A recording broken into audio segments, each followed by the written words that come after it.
Hello दोस्तों, आज हमारा क्वेश्चन है एक कक्षा के 31 छात्रों का औसत भार कितना है? 30 किलोग्राम है। यदि अध्यापक का भार भी सम्मिलित कर लिया जाए तो औसत भार में 500 ग्राम की वृद्धि होती है। अध्यापक का भार ज्ञात कीजिए। क्या बोल रहे हैं? 31 छात्रों का औसत भार कितना है? 30 किलोग्राम है। अगर हम उसमें अध्यापक भी सम्मिलित कर लेते हैं तो औसत भार 500 ग्राम बढ़ जाता है। कितना? अध्यापक का 500 ग्राम अतिरिक्त हो जाएगा। ठीक है, तो अध्यापक का हमें भार ज्ञात करना। ठीक है, तो पहले तो हम देखो 31 छात्रों का 31 छात्रों का औसत भार कितना है? औसत भार है 30 किलोग्राम। ठीक है, ये तो हमारा औसत किलोग्राम है। ठीक है, औसत भाग हुआ। अगर हम देखेंगे 31 छात्रों का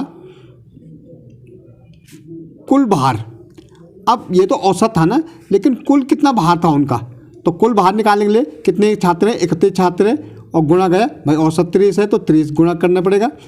ठीक है, तो 3 एकम 3 और 3 तिया 9 और ये 0, 930 किलोग्राम हो जाएगा। ये कौन सा कुल भार है?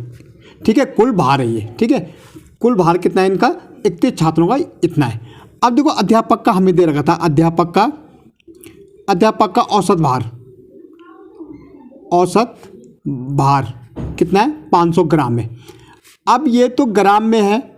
ठीक है, ये ग्राम में है और ये किलोग्राम में। पहले तो हमें इसको किस में करना? किलोग्राम में करना। तो हमें मालूम है 1 किलोग्राम में कितना होता है? 1000 होता है। तो 500 में क्या होता है? 500 बटे 1000 हो जाएगा। ठीक है, 1 0 से 1 0 का, 1 0 से 1 कटा और ये यहाँ पे आ जाएगा। ठीक है, तो अध्यापक का औसत भार कितना हो जाएगा? अध्यापक का औसत भार किस में? किलोग्राम में कितना हो जाएगा? 0.5 किलोग्राम हो जाएगा। ठीक है, किलोग्राम। अब हमें भाई इसको देखना। अब देखो 31 तो छात्र तथा अध्यापक का अगर आप सम्मिलित करना है तो अध्यापक का औसत भार कितना होगा? देखो कितना है उसका औसत भार कितना था? उनका 30 था और अध्यापक का कितना था? 0.5 किलो था। तो कितना हो जाएगा? 3.5 किलोग्राम। ये तो औसत भार वो है, किलोग्राम। ओके, ये क्या है? औसत भार है। ये हमारा ये क्या निकला? औसत भार। ओके, अध्यापक समिति। अब छात्र देखो, छात्र तथा अध्यापक का कुल भार। अब हमें कुल भार पता करना। तो कहीं भाई कुल भार कितना था? अब हमें मालूम औसत कितना है? 30.5 है और कुल कितने लोग हैं? देखो 31 छात्र थे, एक अध्यापक हो गए, कितने हो गए? 32। अब गुणा गया 32। ओके, अब इसको गुणा कर को अगर हम इसको गुणा करेंगे तो देखो 3.5 गुणा गया 32, 2 पंजे 10, 0 का 0 तो यहाँ पे 1 ही आएगा, 2 तिया 6, 3 पंजे 15, यहाँ पे 15 आ जाएगा क्योंकि 0 है, 3 तिया 9, तो 0 6 7 और ये 9, तो दशमलव यहाँ पे। तो कितना आ रहा? कुल भार छात्रों का और कुल भार कितना आ रहा? छात्र तथा अध्यापक का कुल भार कितना आ रहा? 974।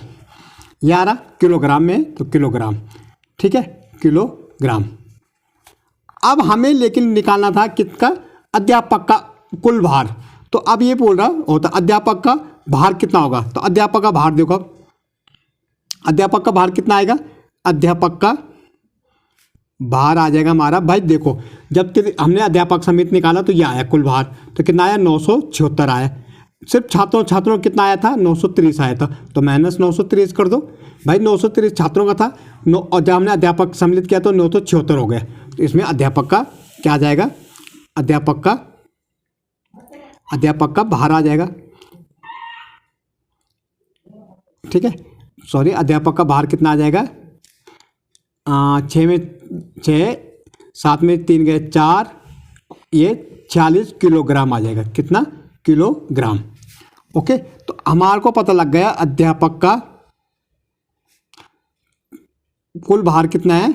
सिर्फ अध्यापक का 46 किलोग्राम। ओके।